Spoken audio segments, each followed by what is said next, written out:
Hey guys, my name is Panda, and in this week's video, I'm going to show you one of the most incredible outdoor habitats I've ever seen in upstate South Carolina. Last week, I went out on a day hike with a new friend, and I want to take you with me on that hike, show you some of the awesome stuff that we got to see, and explain why this particular triangle of the upstate of South Carolina is so special and has so much to offer.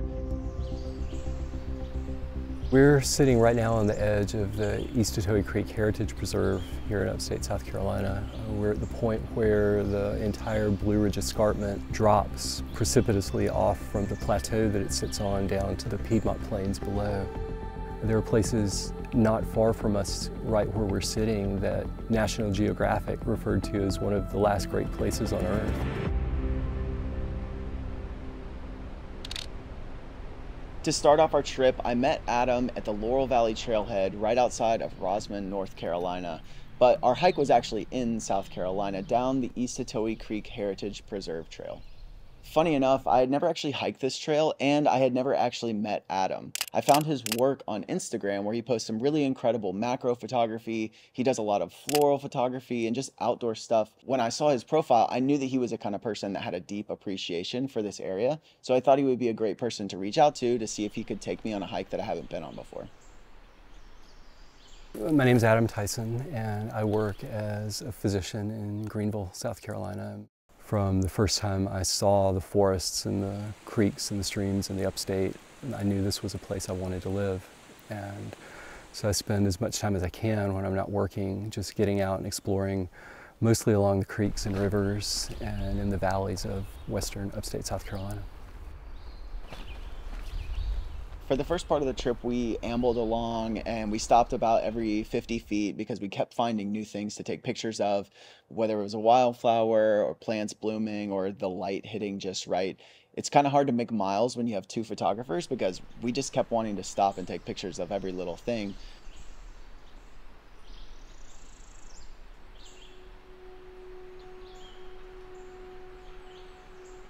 Because the gorges in this part of the state are so isolated and so humid, it makes for a really unique environment for different types of things to grow and be undisturbed for long periods of time.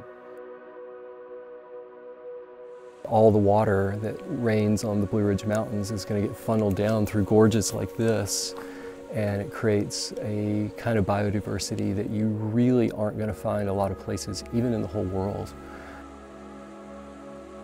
And that's what draws me to a place like this, is the water. It goes tumbling through a 30-foot long, 3-foot wide rock chute, and it kicks up a spray that creates a plant and biodiversity community that's unlike any I've ever visited. There's just a variety of particularly plant species, ferns, small wildflowers, things like that that grow here that you won't find other places. I was talking to a good friend who is a master naturalist about the area, and she told me that there's actually ferns that grow in the Eastatoe Creek Heritage Preserve Gorge that don't grow anywhere else in North America. It feels like full-blown summer down here. It's not quite as green up at the top, but when we came down about 200-300 feet down to where the creek is running, I mean, it's just like super lush down here. Tons of little wildflowers. It's really nice and mild. You can see the new growth coming off of the top of the mountain laurels and everything like that. Starting to see some little leaflets that are a little bit lighter green than everything else. That's new growth that's coming back in for the season. This is one of my favorite times to be in the woods because the trees are just leafing out. They haven't grown their full crowns yet. And so what you can experience here right now is the season of ephemeral wildflowers. These are plants that live a very short time, weeks at most, but they only exist in the early to mid-spring before the trees have covered the forest floor with shade. So right now there's enough gap in the crown that light's getting through and it's allowing these wildflowers to bloom. And it's just a fantastic time. Like, you think of the floor of the forest sometimes just being a brown carpet of leaves, but now there's gold and white and purple and red and pink just popping up out of nowhere. And there's species that If you didn't see them now while they're blooming, you would never know they were here. Like today, we saw patches of trillium that were probably a quarter acre in size. Makes me wonder who eats it. Who's eating the trillium? It's just really amazing to think that these things exist for such a short period of time each year, but they come back and they come back and they play a very important role in the forest as food for pollinators that are hatching and things like that. It's just a fascinating time of the year to be here. We actually have wildflowers in the foothills of South Carolina that don't grow anywhere else in the world. For example, a couple weeks ago, I got to go out and track down a patch of Oconee bells, which are unique to Oconee County and really only grow in our backyard.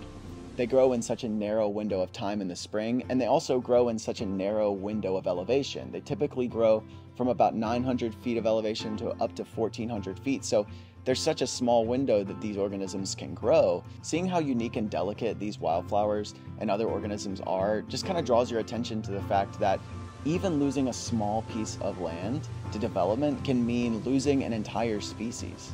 The idea of protecting big parcels of land so that unique organisms like this can survive and thrive, I think is really important, and it's just a special treat to get to kind of dip your toe in and see just a little bit of the tip of the iceberg when it comes to the biodiversity that's in the upstate of South Carolina. Lots of new plants that I have never actually seen before. Adam seems to know a good bit about this area. I think he's been shooting around here for a while, so yeah, it's just totally amazing. Look, we got a little centipede here.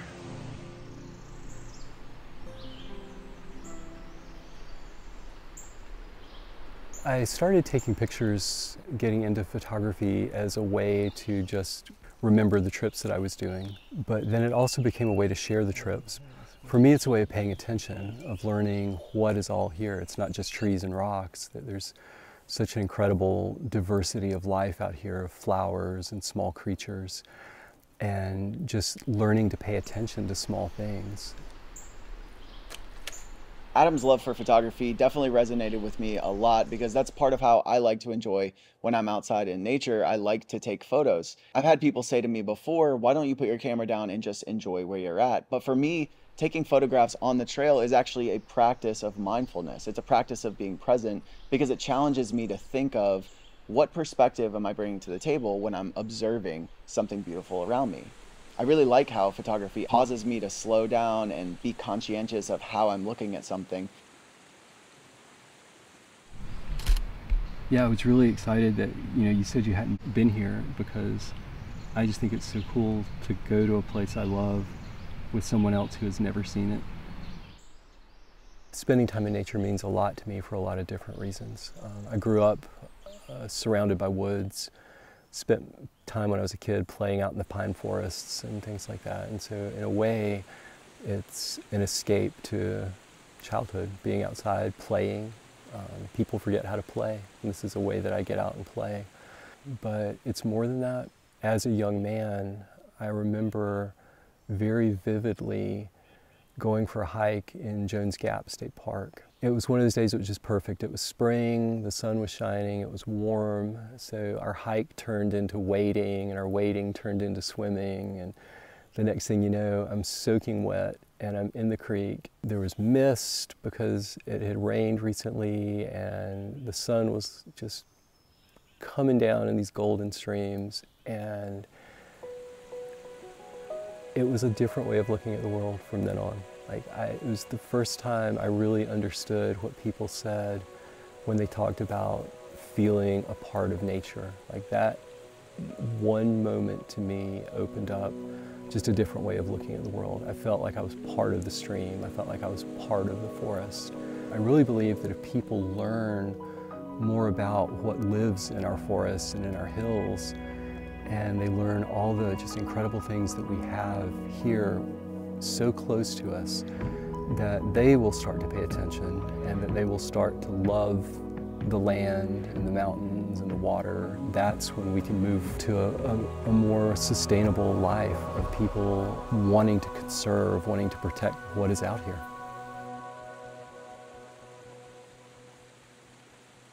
when he described his experience, it was very much something that I could relate to. I think for me, when I'm outside, especially in a remote place where I feel the complete disconnect from society and cell phone service, there's a sense that you're a part of something that's bigger than yourself, and you kind of feel small, but in a really comforting type of way.